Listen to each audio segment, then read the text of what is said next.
अऊज़ु बिल्लाहि मिनश्शैतानिर्रजीम बिस्मिल्लाहिर्रहमानिर्रहीम लौ काना फ़ीहिमा आलिहतुन इल्लल्लाहु लफ़सदता।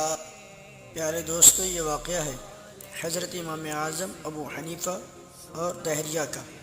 एक दिन दहरिया हज़रत इमाम आज़म अबू हनीफ़ा के पास आया और बोला, क्या तुम वाकई यकीन रखते हो कि अल्लाह है?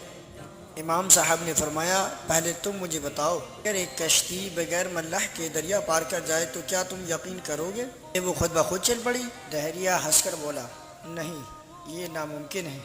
तब इमाम साहब ने फरमाया, जब तुम एक कश्ती के बगैर किसी के चलाए चलने को नहीं मानते तो पूरी कायनात खालिक के बगैर कैसे चल सकती है?